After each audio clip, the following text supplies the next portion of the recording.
Bonjour à tous et bienvenue sur la chaîne de Technologie de France. Je suis Youssef Menjour, architecte LabVIEW, et je vais vous présenter l'environnement LabVIEW, qui est le langage de programmation de National Instruments. Donc pour pouvoir lancer un nouveau programme et commencer la programmation, vous allez dans Fichier, Nouveau VI. Alors un VI, c'est un programme sous LabVIEW, où vous utilisez le raccourci CTRL-N, ce que je vais faire, CTRL-N, et vous vous retrouvez avec deux fenêtres bien distinctes. La première fenêtre, c'est la face avant. C'est en fait la fenêtre qui va vous permettre justement de communiquer entre l'utilisateur et le programme. Donc sur cette fenêtre va s'afficher les commandes et les indicateurs qu'on utilise pour pouvoir simplement donner des ordres au programme. La seconde fenêtre, qui est la fenêtre blanche, c'est la fenêtre de diagramme. Cette fenêtre, en fait, c'est la fenêtre où on va mettre dessus nos algorithmes. Et donc, toute l'intelligence va être dans cette fenêtre-là. Donc sans plus attendre, pour pouvoir afficher ces deux fenêtres, on va utiliser le raccourci CTRL-T. Et donc on va pouvoir voir les deux fenêtres. Lorsque je me mets sur la fenêtre de face avant et que j'appuie sur le bouton droit de la souris, j'ai une interface qui apparaît pour pouvoir poser justement des indicateurs ou des commandes. Donc je vais simplement commencer par poser un indicateur. Donc je vais prendre le premier qui s'affiche. Et comme vous voyez, c'est un langage de drag and drop, donc c'est-à-dire glisser, déposer. Et donc j'ai simplement glissé et déposé directement sur ma fenêtre de face avant ma commande. Et vous voyez sur l'autre fenêtre, en fait, sur le diagramme, cette fameuse commande qui apparaît et donc sur laquelle on peut directement la déplacer tout simplement et la poser là où on le souhaite. Dans un premier temps, on va s'intéresser déjà à la fenêtre de face avant. Donc on va la mettre en plein écran. Je vais supprimer la commande que j'ai installée et je vais simplement faire un bouton droit avec la souris pour pouvoir vous présenter justement les commandes. Donc les commandes, il y a les commandes numériques, donc c'est en fait une simple déclaration de commande, c'est-à-dire une simple déclaration de variables. Donc on peut poser des commandes numériques, donc comme vous voyez. Donc il y a différents types de commandes numériques qui sont proposées de manière native par l'entreprise National Instruments. Et vous pouvez également designer vos propres commandes. Donc dans un premier temps, on va utiliser les commandes proposées par National Instruments. Donc je vais poser une commande numérique sur ma face avant. Vous avez également les booléens, donc les fameux booléens, vrai, faux. Donc je vais poser, ou les boutons, tout simplement. Donc je vais poser un bouton sur ma face avant. Voilà. Vous avez les chaînes et chemins, donc les chaînes de caractères. Donc en fait, ça correspond à tout ce qui est texte. Donc vous avez les commandes et les indicateurs. Et puis vous avez également les chemins. Donc ce qu'on appelle les chemins, c'est pour accéder à des fichiers. Donc pour ceux qui font de la programmation en C, c'est les passes. Donc les chemins. Donc, je vais prendre un chemin, le glisser et le déposer. Vous avez ce qu'on appelle des conteneurs de données. Donc les conteneurs de données, ce sont les tableaux et les clusters. Alors les clusters, c'est quoi? Ce sont les structures pour ceux qui réalisent des programmes en C et en C++. Et vous avez la gestion des erreurs, enfin les afficheurs d'erreurs. Donc les erreurs correspondent aux exceptions pour ceux qui font de la programmation en C et en C++. Et en fait, les afficheurs d'erreurs sont des compositions de structures, puisqu'en fait, ce sont des variables dans des variables. Donc les tableaux et les chaînes de caractères. Donc pour l'instant, on n'y touche pas. Nous avons les listes, les tables, les arbres. Nous avons les graphes. Alors ça permet d'afficher les données. Donc vous avez différents types de graphes et on verra un petit peu plus tard dans la formation comment on peut utiliser justement ces graphes. Vous avez les menus déroulants et les énumérateurs, très important. Vous avez également les indicateurs de mise en page, les indicateurs et les commandes de mise en page pour pouvoir splitter vos écrans d'une certaine manière ou simplement utiliser des onglets. Donc vous avez également des entrées-sorties et vous avez ce qu'on appelle des décorations. Pour le moment, on va s'en tenir là. Donc on va déjà commencer par afficher un numérique, un booléen et une chaîne de caractères en commande. Et on va afficher les mêmes, mais en indicateur. Et on va réaliser notre tout premier programme qui sera un Hello World, mais en LabVIEW. Je vais vous montrer comment on fait. Donc pour les numériques, on va d'abord prendre un indicateur numérique, puisqu'on a déjà pris une commande. Donc ici se trouvent les commandes, et là va se trouver justement les indicateurs. Donc on va renommer en commande numérique. ma commande numérique, et indicateur numérique, mon indicateur. On va faire de même pour le bouton. Donc pour le bouton, on va l'appeler test, on va l'appeler commande. Donc on va afficher commande sur le bouton. On va grossir un petit peu ce bouton. Vous voyez, on peut très facilement commande bouton. Donc si j'appuie, voilà, c'est un bouton tout simplement. On va afficher le résultat de notre bouton avec une LED. On va volontairement grossir. Donc je manipule volontairement l'environnement pour que vous voyez simplement la facilité, quoi. Hop, d'utilisation. Voilà, on a grossi le bouton. Vous voyez, pour l'instant, c'est assez simple. Voilà, j'aligne. Donc, indicateur, bouton. Donc, vrai, faux. Et puis ma chaîne. Donc, ma commande chaîne. On va grandir. Et on va aller chercher un indicateur de chaîne.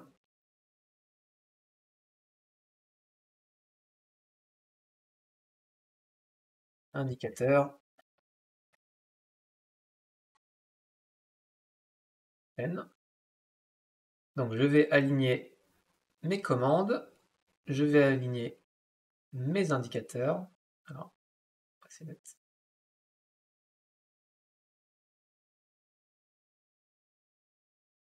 Bon, on va plutôt les centrer. Voilà. On va s'assurer qu'on est à la même taille. Voilà. Voilà, donc j'ai affiché des commandes et des indicateurs, tout simplement. Donc l'idée, ce qu'on souhaiterait réaliser, c'est un Hello World, c'est-à-dire écrire ici Hello World, lancer le programme et voir Hello World s'afficher sur l'indicateur de chaîne. Appuyer sur vrai et voir s'afficher sur l'indicateur de bouton et mettre un numérique, donc je sais pas moi, 45 par exemple, et voir 45 s'afficher. Alors, pour faire cela, on va devoir réaliser l'algorithme derrière, donc sur le diagramme. Donc on va basculer sur le diagramme. Donc je vais commencer par faire un raccourci CTRL-T, et je vois s'afficher sur mon diagramme les différentes commandes et indicateurs. Donc pour pouvoir afficher convenablement mes commandes et mes indicateurs, je vais les sélectionner, faire un bouton droit sur mes commandes et mes indicateurs et décocher visualiser sous la forme d'un icône. Enfin d'une icône. Voilà. Hop. Et donc, on va aligner tout le monde convenablement. Donc, vous avez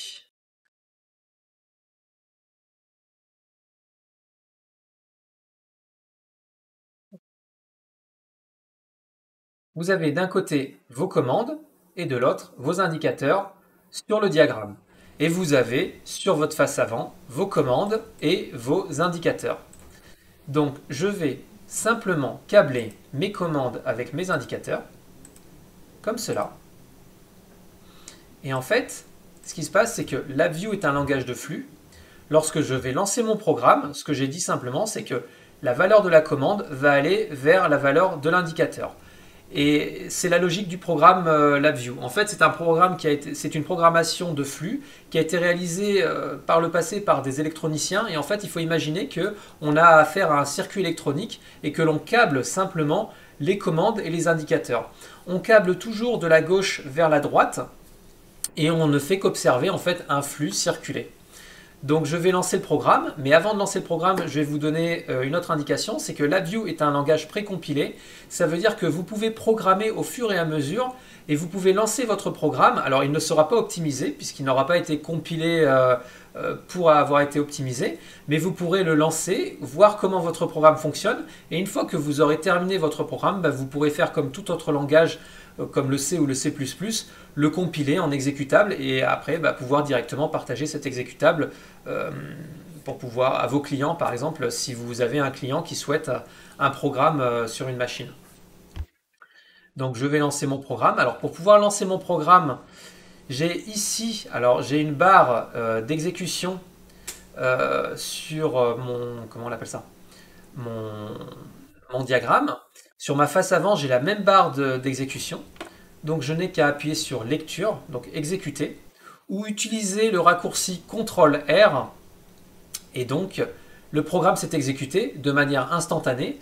Et donc là, ce que l'on voit, c'est que en résultat, donc sur ma face avant, donc que j'affiche en plein écran, vous voyez que 45 en commande est devenu 45.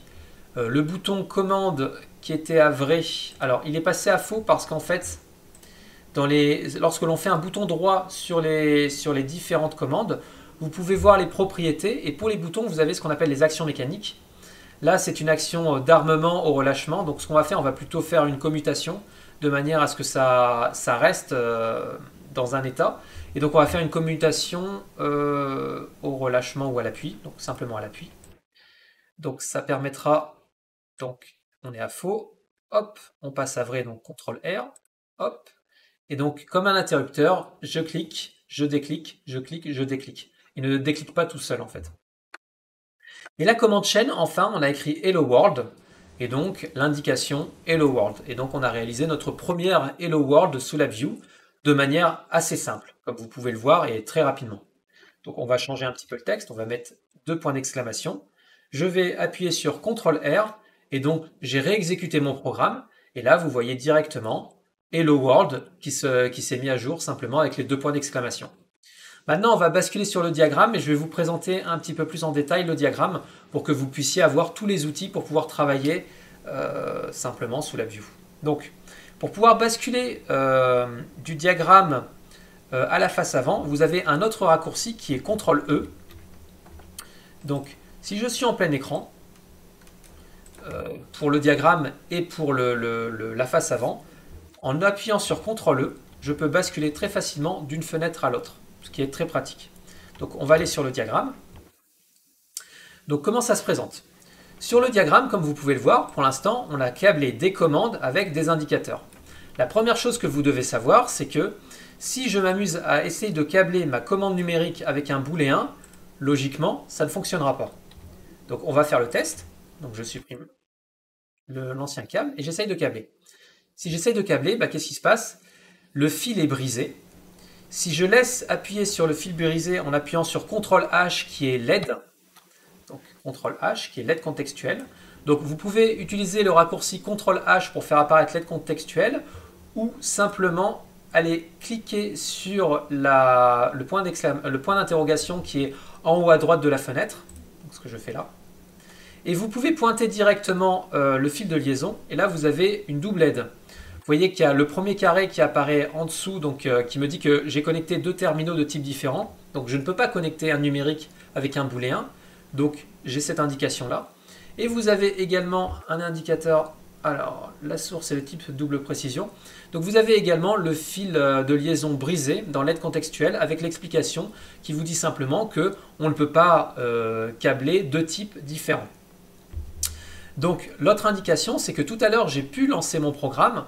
Là, si je recommence à appuyer sur CTRL-R, je ne vais pas pouvoir lancer le programme. Donc on va essayer, j'appuie sur CTRL-R, et là j'ai ma liste des erreurs. Et donc on va me dire, justement, c'est pas possible, j'ai une erreur. Donc quelle est cette erreur? Vous avez connecté 2 terminaux de type différent. Donc en effet, j'ai connecté 2 terminaux de type différent. Si je supprime justement cette connexion, hop, ma fenêtre d'erreur se met à jour en temps réel, et on voit qu'il n'y a plus d'erreur. Ça, c'est très pratique également. Autre chose, lorsque j'avais provoqué volontairement cette erreur, vous avez vu la flèche de lecture d'exécution était brisée. Donc je ne pouvais plus la lancer. Si j'appuie dessus, automatiquement, je vais voir ma liste des erreurs. Pour pouvoir nettoyer les graphiques qui sont sales, entre guillemets, avec des câbles qui sont brisés, il y a un autre raccourci qui est CTRL-B, donc que j'utilise. Hop. Et donc là, on a utilisé la gomme qui a simplement nettoyé les câbles qui étaient brisés. Donc je recable convenablement mes numériques et mes booléens. Et maintenant, je vais vous présenter la boîte à outils côté diagramme. Donc la boîte à outils côté diagramme, comment elle est faite? Vous faites un bouton droit avec votre souris et vous avez tout de suite les fonctions qui apparaissent. Donc pour la programmation, vous avez les structures, donc les structures basiques de programmation que vous avez dans tout langage de programmation. Donc vous avez les boucles for, les boucles while, les boucles cadencées, et on y viendra un petit peu plus tard dans cette formation. Vous avez les conditions, donc les if. Vous avez les événements, donc les structures d'événements, donc pareil, on y viendra un petit peu plus tard dans cette formation. Vous avez les éléments en place, c'est également une structure que l'on expliquera plus tard dans la formation. Vous avez les séquences déroulées. Vous avez, alors si vous programmez en séquentiel, vous allez vouloir faire d'abord une première action, puis ensuite une autre action, puis ensuite une autre action. Les séquences déroulées, en fait, de manière très intuitive, vous permettent de le réaliser très facilement. Vous avez les boîtes à calcul. Vous pouvez directement, suivant des variables d'entrée, pour ceux qui aiment la syntaxe, écrire directement vos fonctions. Donc c'est possible sous la view. Vous avez le diagramme désactivé qui permet de réaliser des commentaires, comme on réalise des commentaires en C, en C++, donc des morceaux de code que vous pouvez commenter avant de les mettre en fonctionnement. Le temps de, lorsque vous programmez, vous pouvez réaliser plusieurs étapes. Et vous avez d'autres types de structures qu'on verra un petit peu plus tard au sein de cette formation. Vous avez, au-delà des structures, les tableaux, donc la gestion des tableaux. Donc un tableau, comment on déclare un tableau, comment on insère dans un tableau, comment on supprime dans un tableau, comment on construit un tableau, comment on classe un tableau, comment on redimensionne un tableau. Donc c'est tous les instruments, en fait, tous les outils qui permettent de travailler sur des tableaux de plusieurs dimensions. Vous avez également les clusters. Donc les clusters, c'est comment j'accède à des structures. Donc ce que j'appelle structure en programmation C, C++, ce sont les clusters en programmation LabVIEW. Donc vous avez tout ce qu'il vous faut en fait pour pouvoir rentrer dans une structure, y injecter une variable ou récupérer une variable. Également, dans cette formation, on apprendra justement à le faire. Assembler, désassembler un cluster.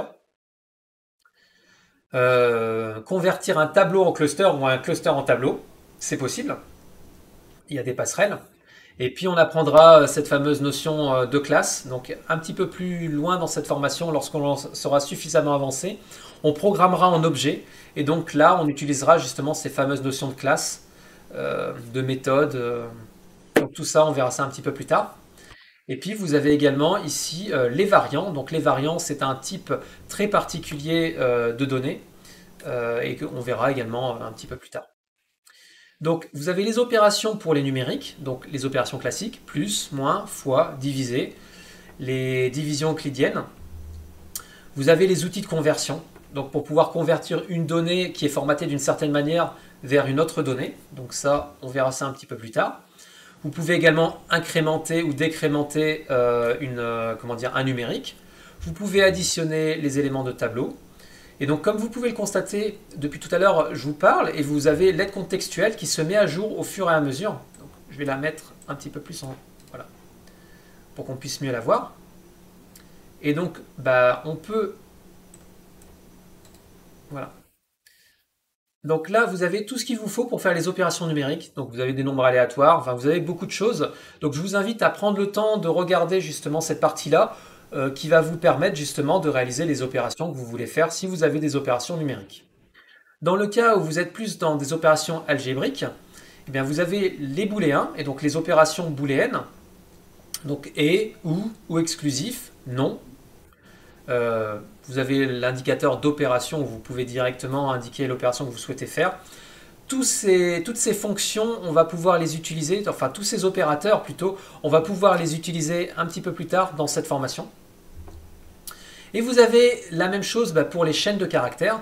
Donc là, ça correspond à la classe string en C++. Et donc du coup, vous avez différentes opérations que vous pouvez réaliser sur des chaînes. Donc récupérer la longueur, concaténer des chaînes, faire récupérer des sous-ensembles de chaînes. Et vous pouvez également rechercher, remplacer utiliser les fameuses expressions régulières. Donc LabVIEW accepte les expressions régulières et donc ça va vous permettre de réaliser beaucoup d'opérations. Et puis vous allez pouvoir également formater vos chaînes d'une certaine manière et donc LabVIEW le permet également sans problème. Vous avez les outils de comparaison, donc pour continuer justement avec la notion d'algèbre. Donc là, vous allez pouvoir vérifier si vous avez des éléments qui peuvent être égaux, différents, supérieurs, inférieurs, inférieur égal, supérieur égal, égal à 0, enfin toutes les opérations dont on a besoin lorsque l'on réalise de l'algèbre, tout simplement. Et puis vous avez les opérations liées au waveform. Donc ça, c'est lié justement à l'acquisition de données. National Instruments a mis en place justement des formats qui permettent facilement d'acquérir des données et facilement de réaliser des opérations sur les courbes que vous allez, enfin, sur les courbes de données que vous allez récupérer, les courbes de points. Vous avez les entrées-sorties de fichiers qui sont très importantes. Donc ce sont des notions fondamentales. Donc vous allez pouvoir ouvrir un fichier, fermer un fichier. Vous allez pouvoir écrire, lire dans un fichier. Vous allez pouvoir faire beaucoup de choses. Donc il y a pas mal de choses ici. Vous avez tout ce qui est lié au temps, les informations temporelles. Alors à quoi ça sert? Dans un programme, c'est très pratique de pouvoir mesurer le temps lorsque c'est nécessaire, déjà pour connaître vos performances, ou simplement vous voulez enregistrer à une certaine heure votre programme et par exemple faire du reporting, donc un rapport, vous avez besoin du temps. Et donc du coup, ici, vous avez toutes les notions de temps nécessaires. Pour le moment, je vais vous donner également les dialogues. Donc les dialogues, c'est pour faire apparaître des fenêtres sous Windows. Alors là, nous sommes sous LabVIEW Windows.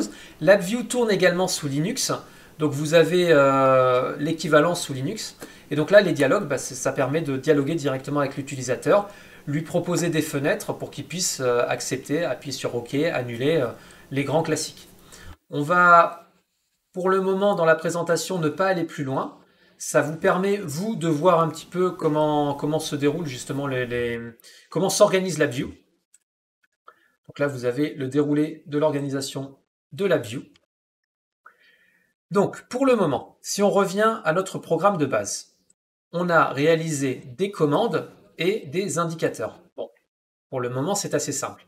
On va essayer de faire une petite opération pour montrer qu'on peut réaliser quelque chose d'un petit peu plus intéressant. Donc on va retourner en utilisant le raccourci CTRL-E sur le diagramme et on va ajouter justement une opération par rapport à ma commande numérique. Alors je vous propose une chose toute simple. On va multiplier par 3 ma commande numérique. Donc lorsque je vais rentrer 1, je vais obtenir 3, 2, 6, 3, 9, enfin la table de 3. Quoi. Donc, comment ça marche? Vous allez dans numérique, puisque là on discute avec les numériques. Vous allez utiliser directement multiplier. Hop, on va câbler multiplier. Donc l'opérateur multiplier. Voilà. Sur la deuxième branche, on va simplement créer une constante et on va y introduire la valeur de 3. Alors, vous avez des commandes, des indicateurs et des constantes. Les commandes et les indicateurs sont des variables. Les constantes sont des constantes. Donc les constantes s'affichent de cette manière-là. Vous constatez également autre chose. Les numériques sont de couleur orange. Les booléens sont de couleur verte et les chaînes de caractères sont de couleur rose. Donc vous avez un code couleur sous LabVIEW qui vous permet de vous repérer plus facilement. Ça vous permet également de ne pas faire d'erreur dans les types et dans les attributions de données. Donc ce qu'on a fait, on a multiplié par 3 et donc je vais rajouter un petit commentaire. Donc sous LabVIEW on peut réaliser des commentaires. Donc on va mettre un petit commentaire, alors je vais faire de la place, je vais appuyer sur CTRL, je vais laisser appuyer sur CTRL et clic gauche de la souris et descendre. Et donc là je fais faire un petit peu de place. Je vais double-cliquer comme si je voulais écrire directement sur mon diagramme et je vais écrire simplement multiplie par 3. Fonction multiplie par 3. Voilà. Comme vous pouvez le constater, on peut très facilement commenter notre code. La deuxième manière de commenter son code, c'est vous allez sur le fil qui vous intéresse faites un bouton droit, élément visible, étiquette, et là vous écrivez x3.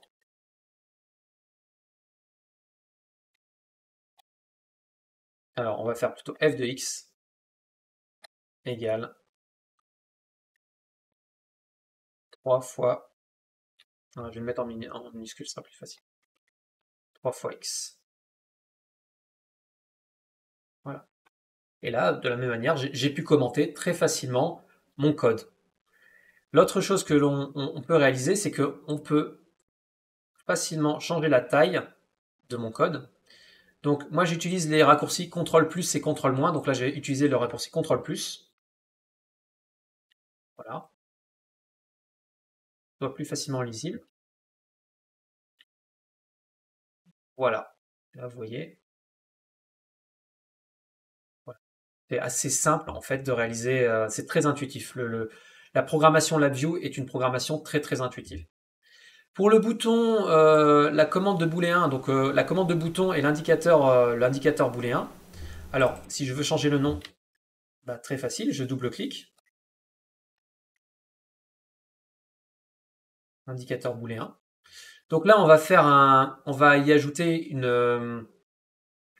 comment dire, un opérateur non. Donc on va utiliser l'opérateur unaire non.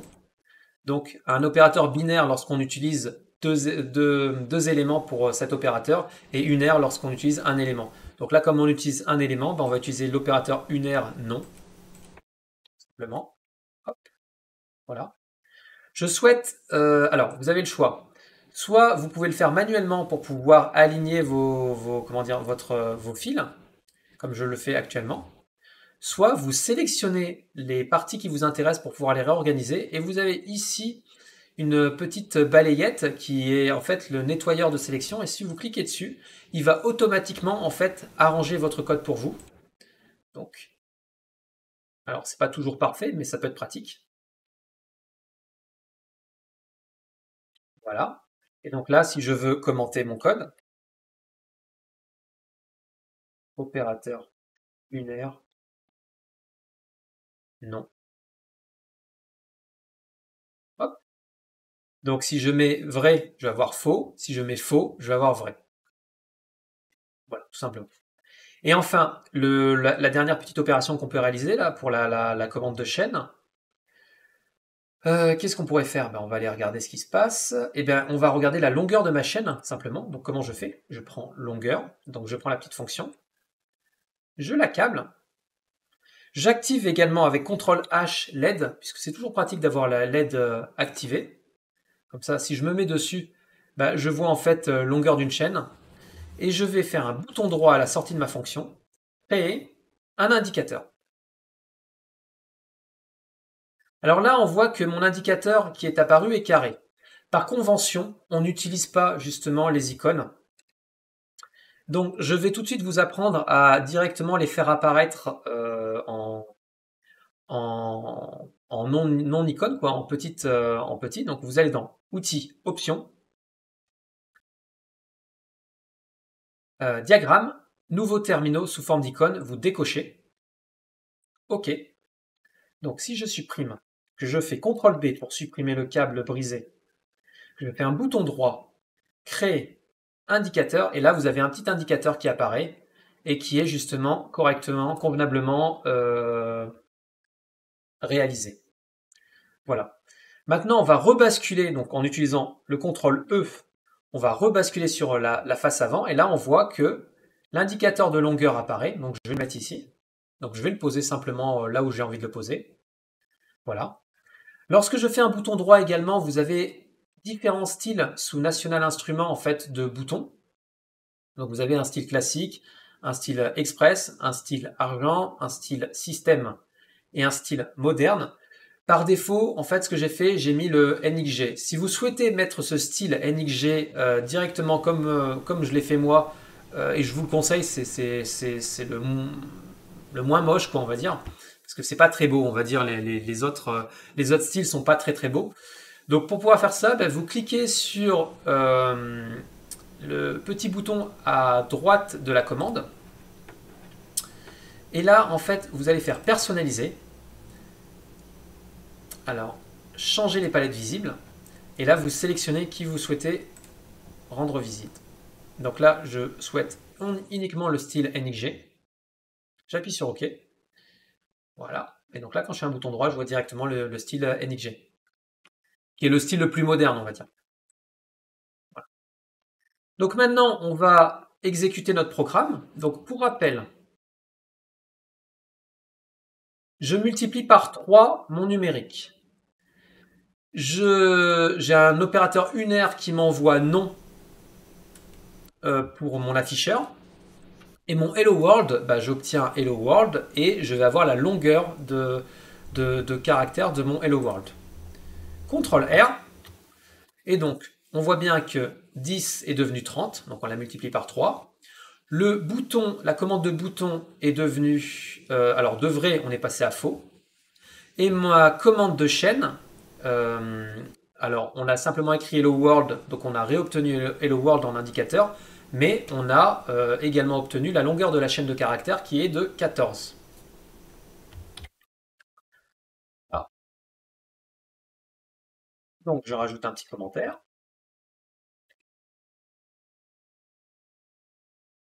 Longueur de ma chaîne de caractères.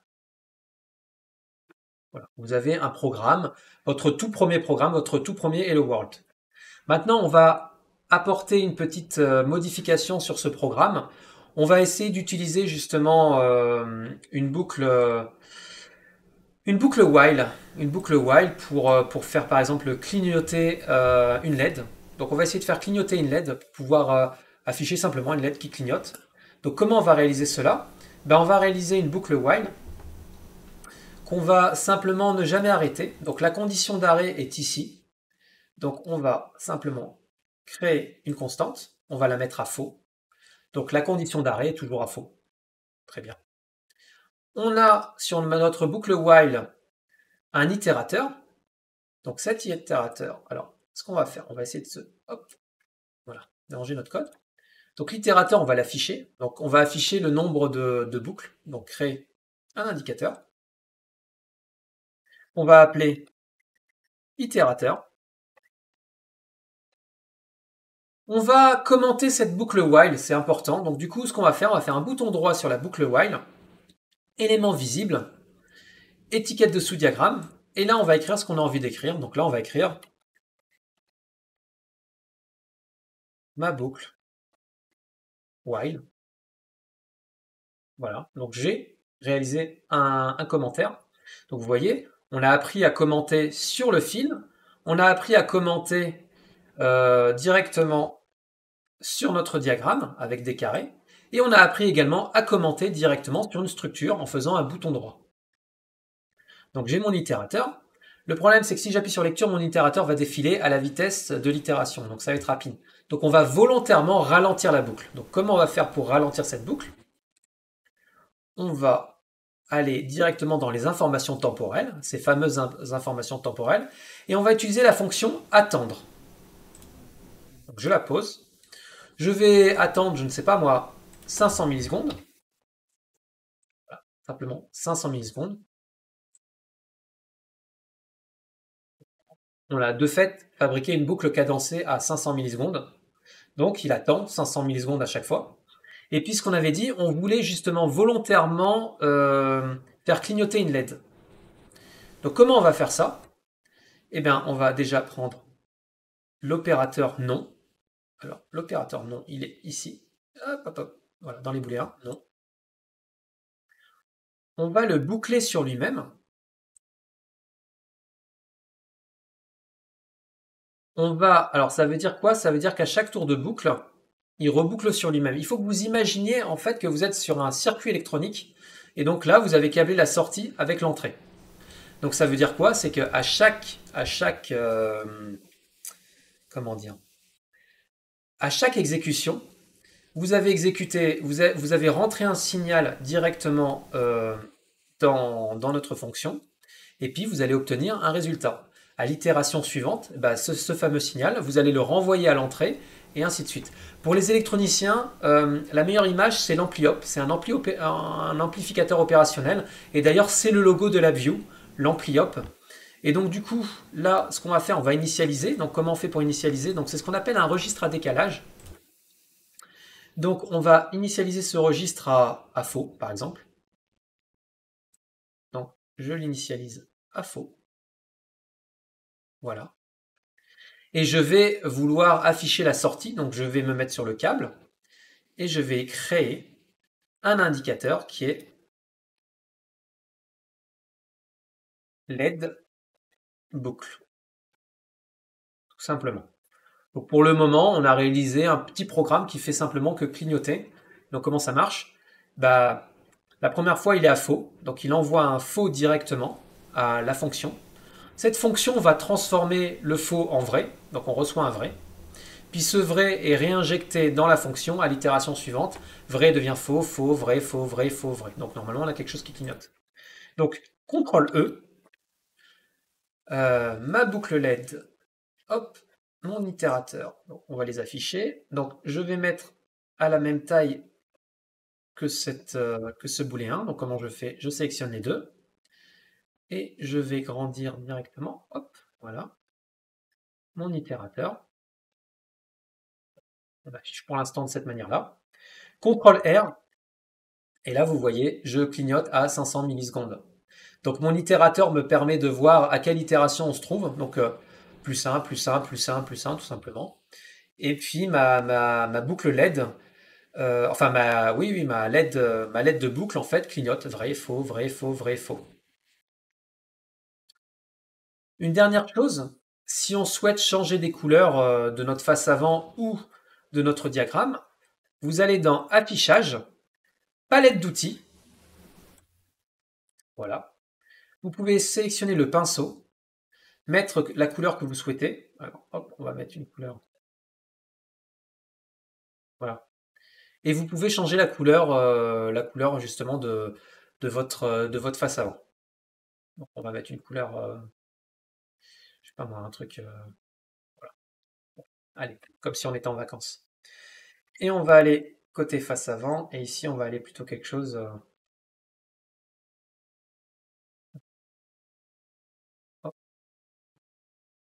C'est pas très. Voilà. Donc là, vous pouvez faire ce que vous voulez. Donc si on appuie sur CTRL-T, vous avez, mine de rien, vous avez commencé par utiliser, alors, affichage, palette d'outils. On va réappuyer sur la sélection automatique. Voilà. Donc vous avez maintenant, vous savez poser des commandes, poser des indicateurs. Vous savez comment on réalise des opérations sur ces commandes, alors sur ces variables. Vous savez réaliser des opérations. Vous savez commenter votre code. Et vous savez utiliser la boucle while. Donc on va s'arrêter là pour aujourd'hui et pour la présentation justement de l'environnement LabVIEW. N'hésitez pas à vous abonner à la chaîne YouTube et à suivre nos prochaines vidéos de formation sur LabVIEW. Merci, à bientôt.